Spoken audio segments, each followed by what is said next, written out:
네, 여러분 또 주일에도 뵙고 또 오늘 수요일에 뵙게 돼서 너무 반갑습니다. 제가 미국에 살 때 디즈니 월드에 간 적이 있습니다. 우리나라 놀이동산과 마찬가지로 거기도 사람들이 엄청 많아서 뭔가 놀이기구를 타기 위해 한참 동안 줄을 서야 합니다. 그런데 미국은 자본주의 사회죠. 그래서 돈을 더 내면 기다릴 필요 없이 바로 놀이기구를 탈 수 있는 길이 따로 있습니다. 바로 패스트 트랙이죠. 우리나라에도 패스트 트랙이 있다고 합니다. 인천공항에 가면 장애인과 노약자들이 오래 대기하지 않고 빨리 심사를 통과할 수 있는 그런 길이 있다고 합니다. 사실 정치에서 패스트 트랙이라는 말을 많이 쓰죠. 너무 법안이 오랫동안 표류되지 않도록 빨리 심사를 받고 통과될 수 있는 그런 특별한 제도입니다. 여러분, 패스트 트랙은 편법이 아니라 합법입니다. 누구든지 기회만 된다면 오래 기다릴 필요 없이 빠른 길, 이 패스트 트랙을 타고 싶을 것입니다. 여러분, 우리 인생에도 패스트 트랙이 있다면 얼마나 좋을까요? 내가 목표로 하는 곳에 돌아서 가지 않고 너무 오래 기다리지 않고 바로 도달할 수 있는 지름길 말입니다. 그렇지만 여러분도 잘 아실 것입니다. 우리 인생이 그렇게 쉽게 풀리는 게 아니지요. 우리는 패스트 트랙이 아니라 종종 우회로로 먼 길을 돌아가야 할 때가 많은 것 같습니다. 여러분은 지난 한 해 어떤 길을 걸어오셨습니까? 패스트 트랙을 만나서 잘 풀리셨나요? 아니면 우회로를 따라 먼 길을 돌아온 것 같으십니까? 오늘 살펴볼 출애굽기 13장을 보면 이스라엘 백성들은 패스트 트랙을 놓치고 멀리 광야길로 돌아가야 했던 장면을 우리에게 말씀하고 있습니다. 도대체 이스라엘 백성들은 왜 그렇게 먼 길을 돌아가야만 했을까요? 출애굽기 13장 22절에서 27절에 있는 말씀을 함께 살펴보면서 먼 길로 돌아가게 하신 하나님의 뜻을 함께 배우기를 원합니다. 그래서 저는 오늘 하나님의 패스트 트랙이라는 제목을 가지고 말씀을 나누겠습니다. 자, 본문을 먼저 교독하겠습니다. 제가 먼저 읽을게요. 바로가 백성을 보낸 후에 블레셋 사람의 땅의 길은 가까울지라도 하나님이 그들을 그 길로 인도하지 아니하셨으니 이는 하나님이 말씀하시기를 이 백성이 전쟁을 하게 되면 마음을 돌이켜 애굽으로 돌아갈까 하셨습니다. 그러므로 하나님이 홍해 광야길로 돌려 백성을 인도하심에 이스라엘 자손이 애굽 땅에서 대열을 지어 나올 때에 모세가 요셉의 유고를 가졌으니 이는 요셉이 이스라엘 자손으로 단단히 맹세하여 이르기를 하나님이 반드시 너희를 찾아오시리니 너희는 내 유고를 여기서 가지고 나가라 하였음이더라.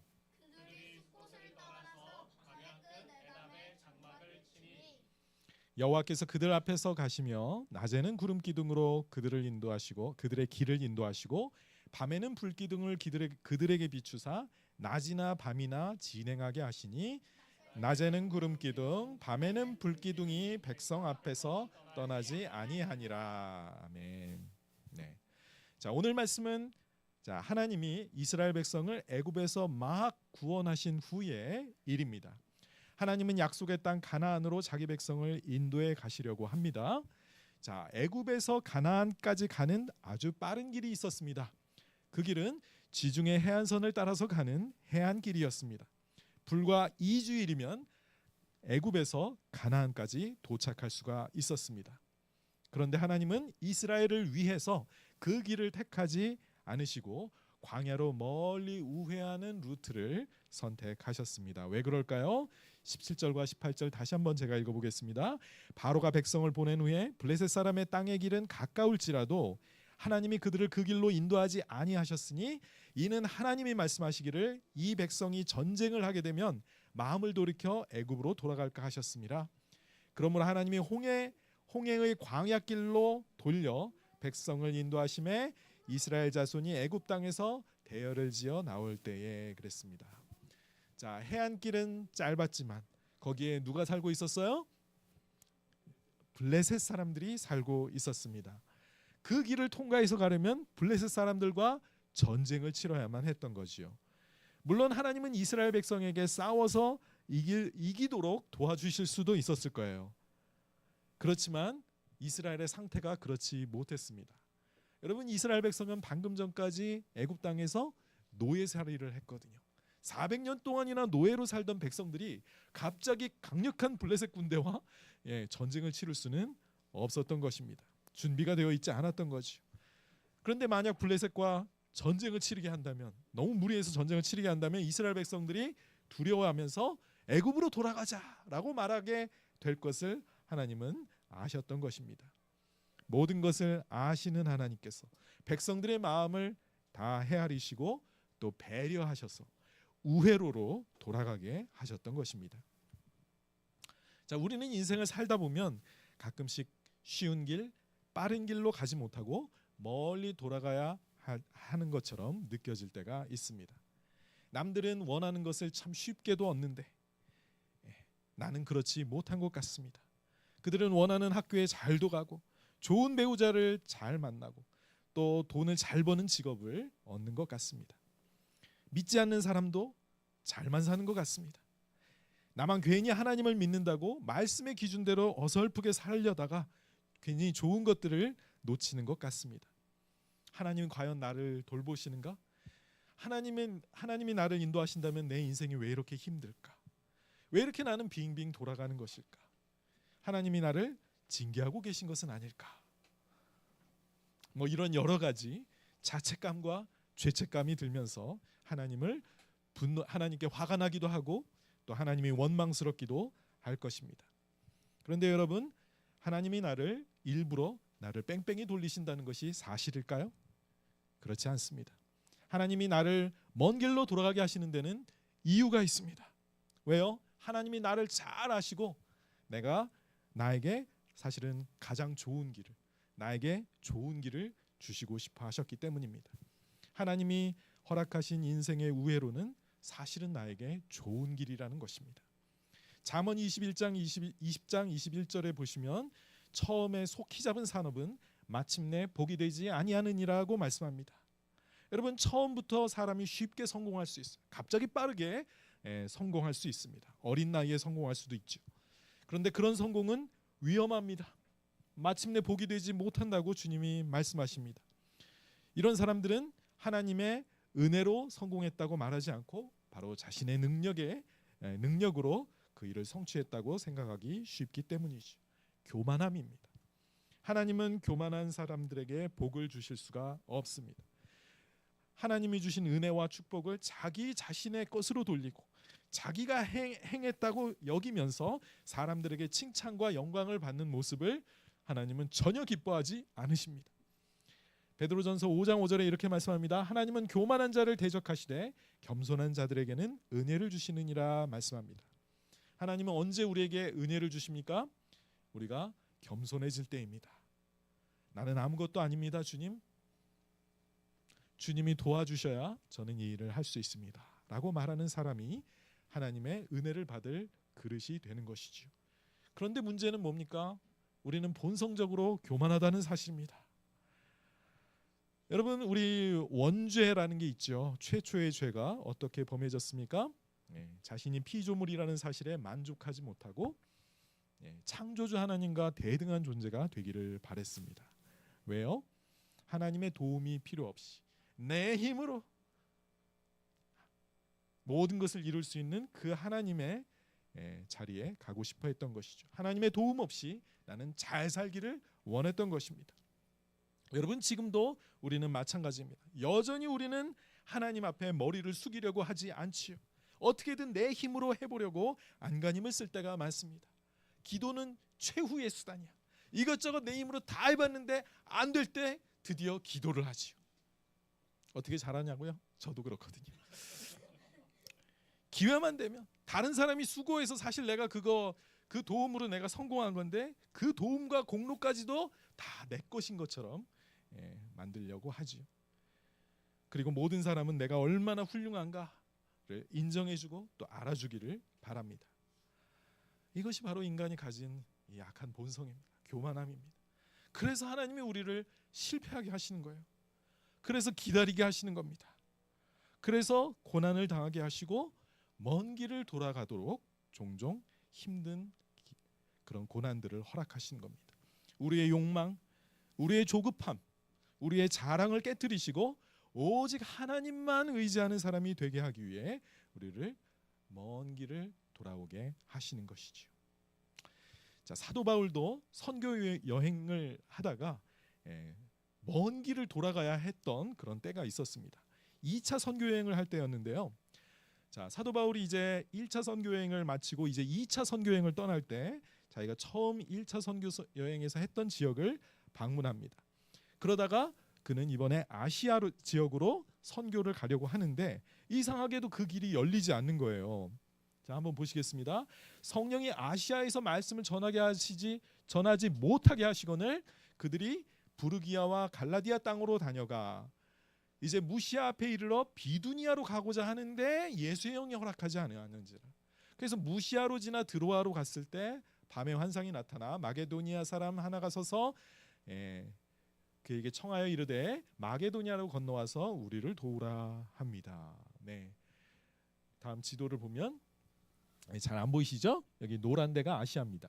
이제 터키 지역인데 지금 사도 바울은 여기쯤 와서 요 아시아로 가려고 하는데 길을 성령이 허락하시지 않았다고 하는 거죠.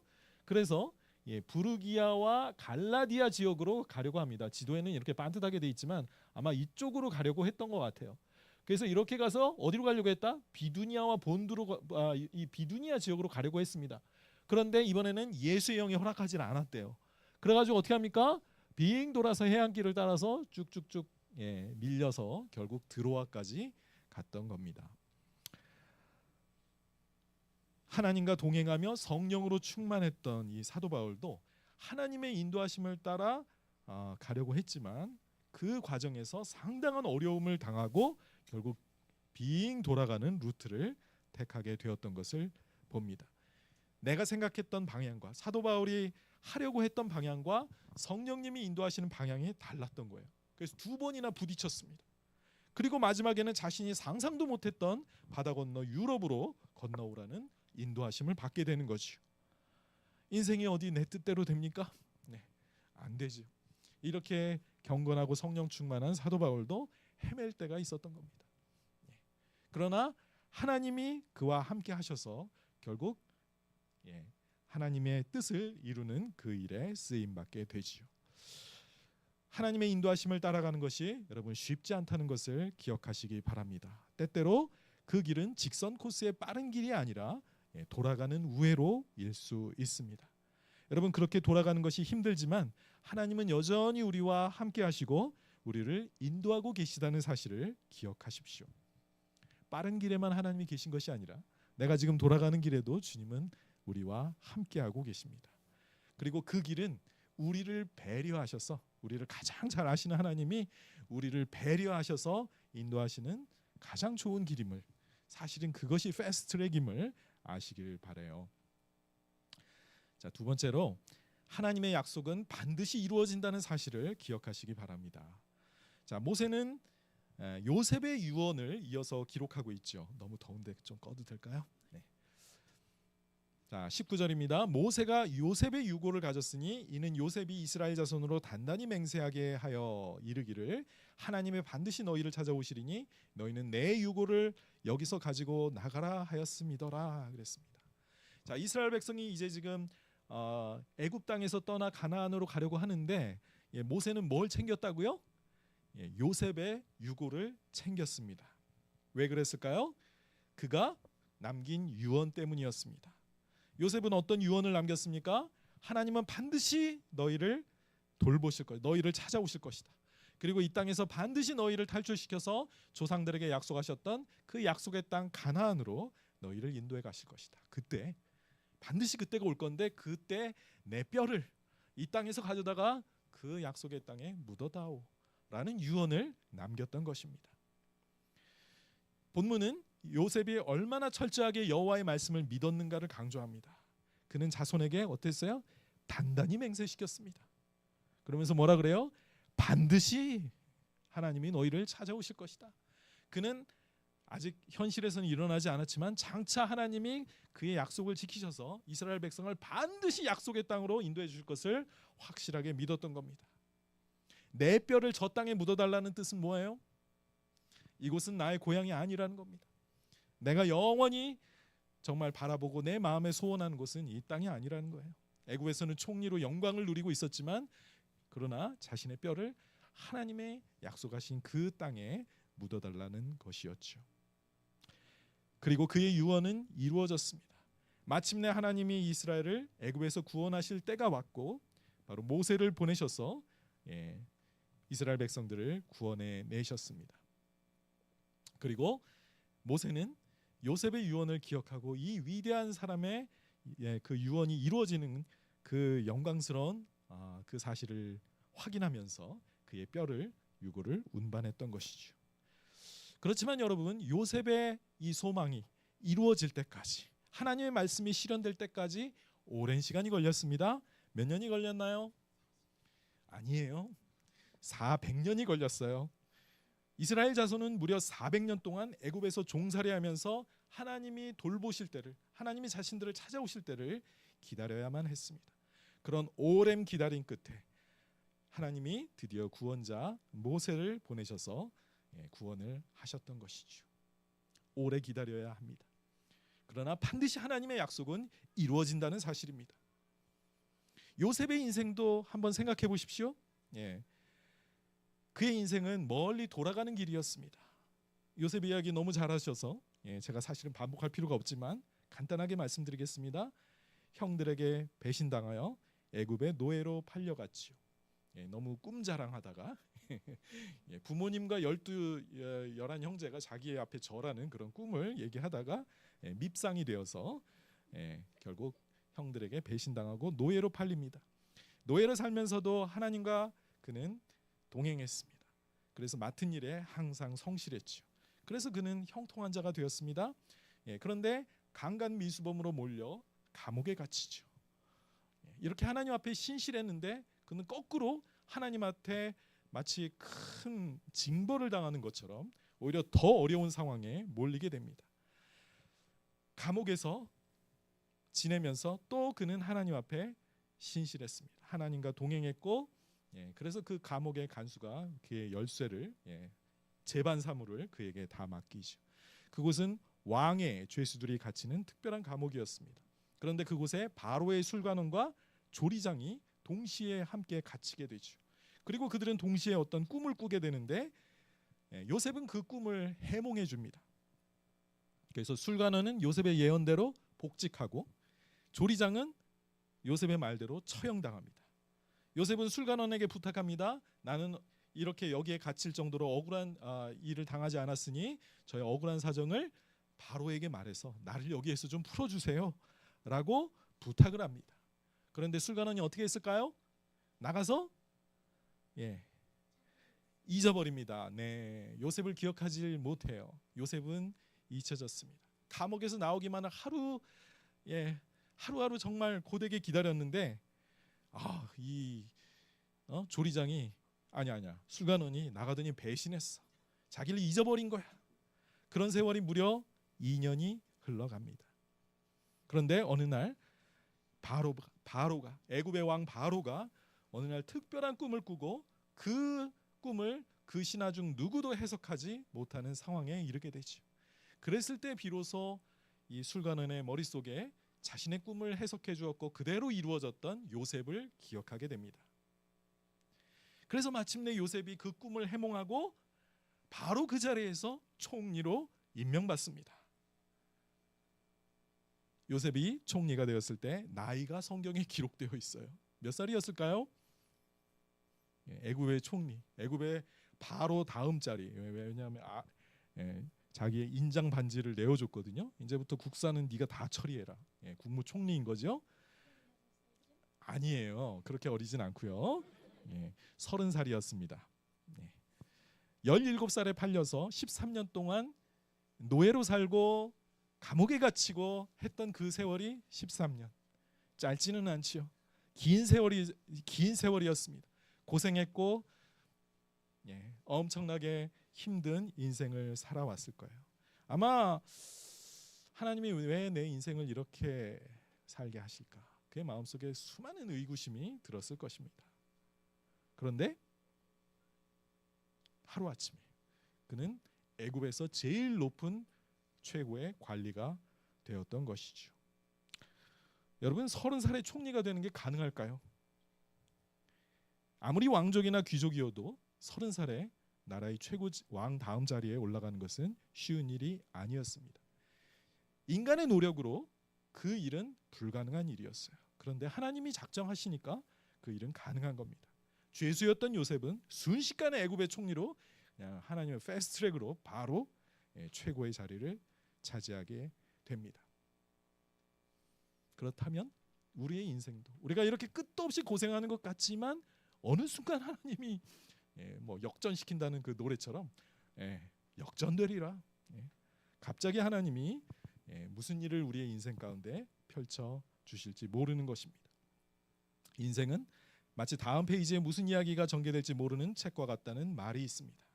우리의 인생이 돌고 도는 것 같아도 하나님은 순식간에 우리의 인생을 반전시켜서 갑자기 패스트트랙으로 우리를 인도해 가실 수 있는 것이죠. 요셉의 위대함은 그가 총리가 되었다는 사실에 있지 않습니다. 그것은 그가 가졌던 믿음이 가져온 부차적인 결과에 불과했습니다. 그의 생애를 묘사할 때 성경에서 반복적으로 여호와께서 그와 함께 하셨다. 그랬더니 그가 형통한 자가 되었다라는 그 어구가 반복됩니다. 그가 총리에 오른 것도 사실은 수많은 사람을 구원하시려는 하나님의 목적을 이루기 위해 그 자리에 올라갔던 것이죠. 오늘 본문은 요셉이 후대에 끼친 영향을 보여줍니다. 그는 아브라함과 그의 자손에게 이스라엘 백성에게 가나안 땅을 주기로 하셨던 하나님의 약속을 굳게 믿었고 그리고 그 땅에 자신의 뼈가 묻히기를 바랬습니다. 그의 후손들은 요셉의 믿음이 요셉의 유언이 현실이 되는 것을 보았습니다. 그래서 그의 유언대로 유고를 가지고 약속의 땅을 향하여 행진하게 되었죠. 자, 요셉은 후대인들에게 정말 귀한 믿음의 본을 유산으로 남겨 주었습니다. 여러분, 우리는 잠시 세상을 살다 떠납니다. 우리는 우리 뒤에 오는 세대에게 여러 가지 모습으로 기억될 거예요. 그때 우리는 어떤 모습으로 기억되게 될까요? 요셉은 자신의 삶에서 하나님이 살아계시다는 사실과 그분이 하신 말씀은 반드시 이루어진다는 그 유산을 후손들에게 물려주었습니다. 여러분, 우리는 장차 하나님의 나라가 임하고 우리가 그 땅에 들어갈 것이라는 말씀을 받았습니다. 여러분, 그 약속 확실하게 믿고 계십니까? 내 뼈가 그곳에 묻히기를 바라십니까? 내 뼈가 묻히진 않겠죠. 우리는 부활의 몸으로 그 나라에서 다시 살게 될 것을 믿습니다. 여러분, 그 약속을 분명하게 믿으신다면, 그리고 그것이 여러분의 생애에 어떤 흔적으로 남게 될 것이고, 그것이 후대 사람들에게 믿음의 좋은 본으로 남게 될 것입니다. 여러분, 장차 임할 하나님의 나라를 위해 지금 무엇을 하고 계십니까? 다음 세대에게 어떤 영향을 주고 계시다고 생각합니까? 나는 어떤 사람으로 기억될까요? 한 해를 마무리하는 이 시점에 다시 한번 나의 유산을, 내가 남길 유산을 한번 고민해보는 시간을 가져보시기 바랍니다. 마지막으로 우리는 돌아가는 길에서도 하나님의 놀라운 임재와 영광을 체험할 수 있습니다. 이스라엘 백성은 40년 동안 어디를 가야 했어요? 빠른 길을, 해안길이 아니라 돌아서 가는 광야길을 걸어가야 했습니다. 광야는 사람이 살 수 없는 곳, 아니 살지 못하는 곳입니다. 뜨거운 태양빛이 모든 식물을 말려 죽이는 곳이기 때문이죠. 그런 메마르고 척박한 땅에서 이스라엘 백성은 40년 동안이나 광야에서 생존해야 했습니다. 이 힘든 시간, 누가 여기서 살고 싶겠습니까? 그러나 하나님은 이스라엘 백성을 그 광야길로 인도하셨지요. 그런데 여러분, 광야야말로 이스라엘 백성들이 하나님을 생생하게 체험했던 현장이었습니다. 이스라엘이 광야에 있을 때만큼 하나님의 영광을 날마다 직접 눈으로 보았던 그 때는 없었습니다. 자, 20절부터 22절까지 한번 다시 보겠습니다. 그들이 숲곳을 떠나서 광야 끝 에담의 장막을 치니 여호와께서 그들 앞에서 가시며 낮에는 구름 기둥으로 그들의 길을 인도하시고 밤에는 불기둥을 그들에게 비추사 낮이나 밤이나 진행하게 하시니 낮에는 구름기둥 밤에는 불기둥이 백성 앞에서 떠나지 아니하니라 그랬습니다. 자, 광야길을 가는 이스라엘 백성들과 하나님이 동행해 주셨는데 어떤 모습으로 동행해 주셨나요? 이 뜨거운 햇볕이 내리쬐는 이 광야에 하나님은 구름의 날개를 펴시고 자기 백성을 마치 어미새가 자기 새끼를 보호하듯이 자기 백성을 그늘을 만들어 주셨습니다. 또 밤에는 또 엄청 추워요. 기온이 상당히 많이 내려갑니다. 그랬을 때는 하나님은 뜨거운 불기둥이 되어 주셔서 자기 백성에게 따뜻함을 제공해 주셨습니다. 그 불기둥과 구름기둥으로 이스라엘 백성이 어디를 가든 하나님이 가시적으로 함께 동행하셨다는 사실입니다. 이스라엘 백성이 요단을 건너 가나안 땅으로 들어갔을 때 이 그들의 고생길은 끝났죠. 광야길이 끝났으니까. 그런데 뭣도 없어졌어요? 구름기둥과 불기둥도 사라졌습니다. 여러분, 우리가 하나님을 생생하게 체험할 때가 언제입니까? 내가 죽도록 힘들 때입니다. 아마 안 집사님은 그걸 최근에 경험하셨을 거예요. 자기 형이 손가락을 잃어버릴 뻔한 사고를 당했을 때 아마 하나님께 미친 듯이 기도하지 않았을까요? 눈물을 흘리며 간절하게 며칠 동안 잠도 못 자고 아마 하나님께 기도했을 겁니다. 이게 우리의 모습이에요. 평소에는 그랬을까? 평소에는 이제 기도가 뜸해지니까 하나님이 엄청난 고난을 주셔서 다시 기도하는 자리로 아마 부르신 게 아닐까 싶습니다. 우리는 고난의 시간을 통과할 때 하나님을 간절히 의지하고 하나님을 찾게 돼요. 그러면 하나님이 그 기도에 응답하시고 그 영광을 드러내시죠. 시편 34편 18절입니다. 하나님은 마음이 상한 자를 가까이 하시고 충심으로 통회하는 자를 구원하시는도다 그랬습니다.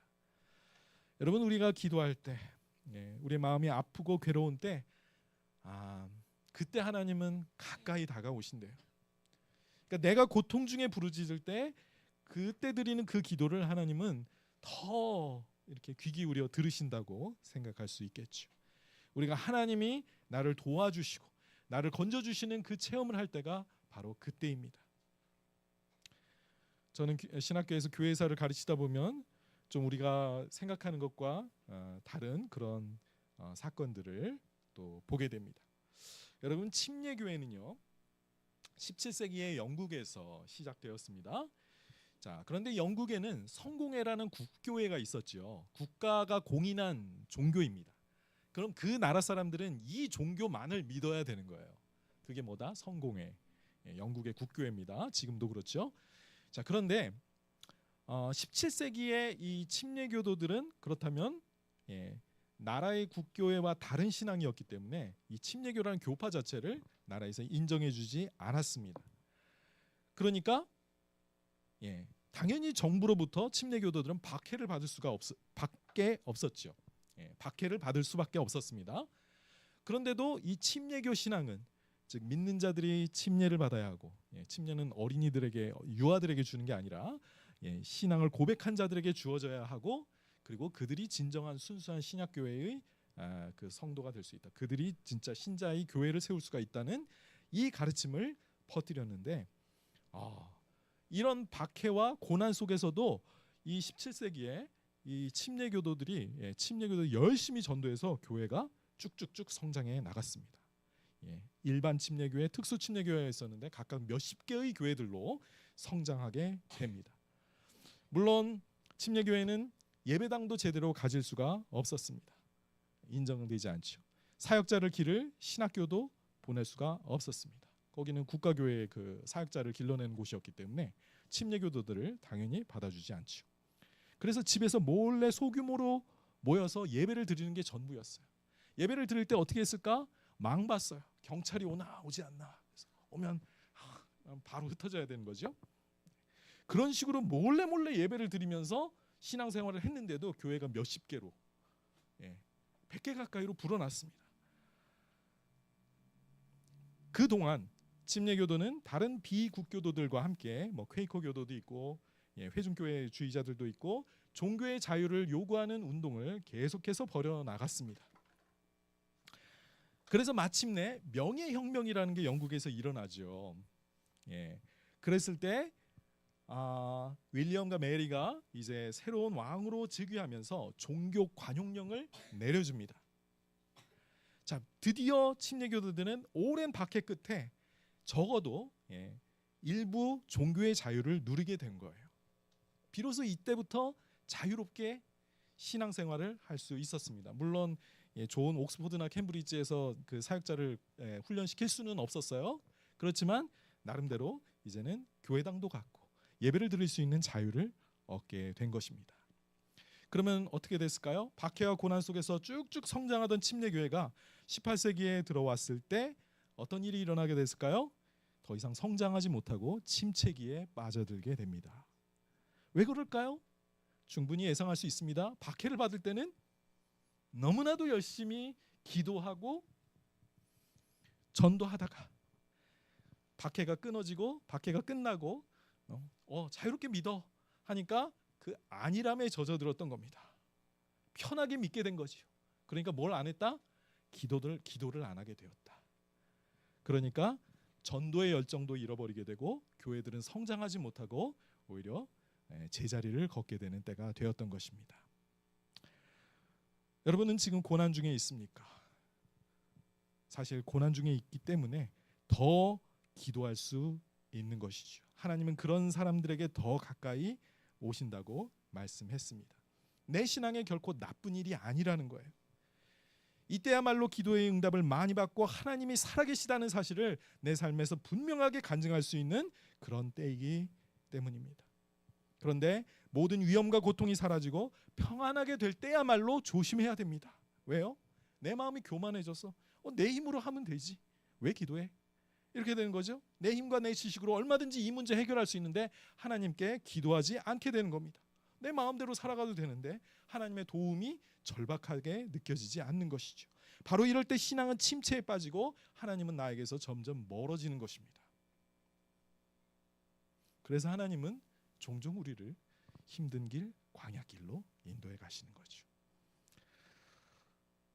하나님은 지금도 우리와 함께 하십니다. 우리가 광야의 길을 걸어갈 때건 아니면 부요할 때건 하나님을 간절히 찾고 기도하는 자가 되어야 하겠습니다. 자, 오늘 저는 하나님의 패스트 트랙이라는 제목으로 하나님의 말씀을 나누었습니다. 여러분, 내가 가는 길이 패스트 트랙이 아니라 지름길이 아니라 우회로를 돌아가는 것처럼 느껴지십니까? 아니, 정말로 가고 싶지 않은 길로 들어섰다고 생각되십니까? 그래서 지금 방황하고 계십니까? 하나님이 우리를 빠른 길이 아니라 이렇게 우회로로 가게 하신 데는 분명한 이유가 있다는 사실을 기억하시기 바랍니다. 우리를 가장 잘 아시고 우리를 배려하시는 하나님의 인도하심이라는 것입니다. 그렇다면 그 길은 나쁜 길이 아니라 좋은 길이라는 것입니다. 최고의 길입니다. 하나님의 약속은 반드시 이루어진다는 사실을 오늘 요셉으로부터 우리는 배웁니다. 요셉은 하나님이 살아계시고 그 약속을 반드시 이루신다는 사실을 유언으로 남겨주었습니다. 여러분, 우리는 장차 임할 하나님의 나라를 얼마나 잘 믿고 있습니까? 내 뼈를, 나의 가장 소중한 것을 어디에 투자하고 계십니까?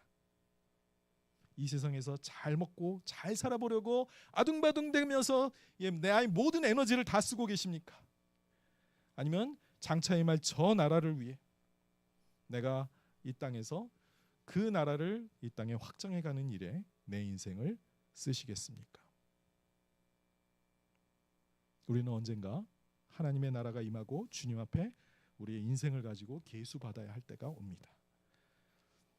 그리고 내가 살았던 인생은 내 후대들에게 귀감이 될 것입니다. 어떤 사람으로 기억되기를 원하십니까? 이스라엘이 광야길을 걷는 동안 하나님은 구름기둥과 불기둥으로 함께 하셨습니다. 우리가 고난 중에 있을 때 하나님은 더 분명하고 생생하게 우리에게 그 영광을 나타내 보여주십니다. 그럴 때 더 간절히 기도하시길 바랍니다. 내가 큰 고난을 겪고 있지 않다 하더라도 조심하십시오. 오히려 그런 삶 때문에 기도하지 않고 하나님을 더 의지하지 않고 내 힘대로 하려고 한다면 나는 정말 위험한 상태에 있는 겁니다. 하나님은 여전히 우리를 사랑하시고 우리와 함께 동행하십니다. 우리가 어떤 형편에 있든지 항상 간절히 하나님께 기도하고 하나님을 믿으며 장차 임할 하나님의 나라를 위해 살아가는 우리가 되기를 바랍니다. 기도하시겠습니다. 아버지 하나님, 종종 우리의 인생이 우리의 뜻대로 풀리지 않는 것을 경험합니다. 그래서 돌아갈 때마다 우리는 의심하고 원망하고 또 두려워합니다. 그러나 주님, 오늘 말씀을 통해 주님이 우리를 우회로로 돌아가게 하실 때는 정말 우리를 좋은 길로 인도하고 계심을 배웠습니다. 그 길에서 주님은 구름 기둥과 불 기둥으로 함께 하시며 그 영광을 보여주신다는 사실을 배웠습니다. 아버지, 우리가 어떤 고난에 있든 주님, 이곳에서 하나님이 지금도 나와 함께 하시고 계시며 나를 가장 잘 아시는 하나님이 나에게 좋은 것을 주시기 위해 이곳에 있음을 기억할 수 있게 도와주시옵소서.